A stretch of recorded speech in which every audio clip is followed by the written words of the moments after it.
Electric and hybrid cars are being built at a faster rate than any other time in history. But Mazda is one manufacturer bucking the trend by shunning the technology in favour of more traditional petrol and diesel engines. Mazda says electric technology is still too expensive and impractical, and the challenge given to the team behind the new Mazda CX-5 compact SUV crossover was simple: build a lightweight, green SUV that runs on petrol and diesel. The result is a car that delivers the looks of an SUV with the running costs of a small family hatchback.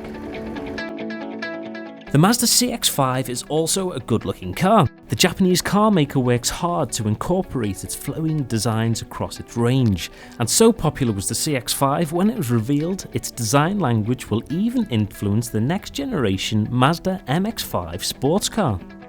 But the headline feature comes under the attractive exterior, where Mazda's new Skyactiv technology has influenced every stage of the design. Mazda's new Skyactiv technology has already started earning its stripes on the Mazda 2 and Mazda 3 models. But the CX-5 is the first car to incorporate the technology from inception. The name applies to the CX-5's use of lightweight materials, more efficient gearboxes, and most notably greener and more frugal engines. The most efficient is a 2.2 litre diesel engine that emits just 119 grams per kilometre and yet is available in 148 brake horsepower and 173 brake horsepower variants. There is also a 2 litre petrol on offer, although its power is inferior to the diesel range as it tops out at 163 brake horsepower. 4-wheel drive is also available on selected models. Inside there are 4 different levels of trim to choose from, with the entry-level features of the SEL including rear parking sensors, climate control and privacy glass. I'm in the top of the range Sport, which costs just under £24,000. The level of equipment in here is great. I've got heated seats, I've got sat-nav, which is a TomTom system, so if you're used to using your traditional stick on the windscreen sat-nav, you'll be very used to this. This model has dual zone climate control, which obviously on the layout is really simple to use too. I've got the heated seats along the bottom and then individual dials for the heat and the temperature within the cabin. What I do like about the climate control is the display is very clear. Sometimes, I know particularly on my car, I get the display on my on-screen display, which can be quite difficult to see when driving. This LED display, however, is very simple to see and navigate your way around. One thing that I am quite fond of within the cabin is this BMW iDrive influence dial. You can navigate through all the menus using this central dial, and it's very simple to use. Although it ticks all of the style and efficiency boxes, the Mazda CX-5 still manages to deliver in terms of storage, with a large 503 litres of boot space. The boot space can be extended up to 1,620 litres by folding the seats down. So it's obviously gone completely dark now. I'm blaming that on the winter nights, but there is a reason behind it all. We're on our way to pick up a graphic designer friend of mine who's owned a Mazda for about 15 years, and the Mazda he's got is a Mazda Demio.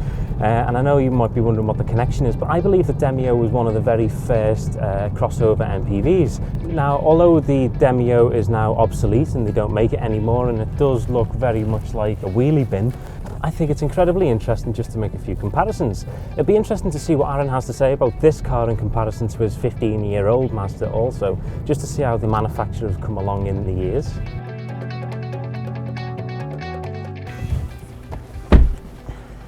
Excuse me. So, thanks for joining us, Aaron. It's okay. Your family's owned a Mazda for many years. Yeah.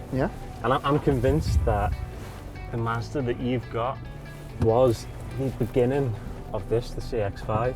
When did you get the Demio? Because as long as I've known you, yeah, you've had the Demio. I think when I was 12, I think it was, we first got the Demio. I actually remember finishing school and kind of like dead excited because my dad's got this car, running over these like main roads, and I'm dead excited seeing this big blue Demio, which I think when you're 12 it looked huge, you know, it looked like this like giant Jeep. I always remember like when we first got the kind of manual, I mean, I was, oh, you can lay the seats down. I was like, oh my god, this car's unbelievable, you know, the amount of room in it. As a designer, what do you look for in a car? What's important for you? I think for me, I always think simplicity is the most important thing for a car. Some cars can just be a little bit too much and they're trying to show off a little bit. I think just like clothes are like kind of, you wear certain clothes to represent. Status symbol. Yeah, it's to say this is who I am, you know. And I think a car's the same. I think you buy a car to kind of say to the outside world, this is who I am, you know.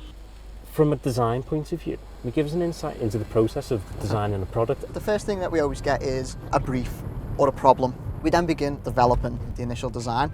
That then goes back and forth until we actually start making 3D physical models, which would be the same for cars. The brief or problem for this is we don't want to go anywhere near electric cars. It's impractical, it's too expensive. Let's make quality diesel and petrol engines and a crossover SUV.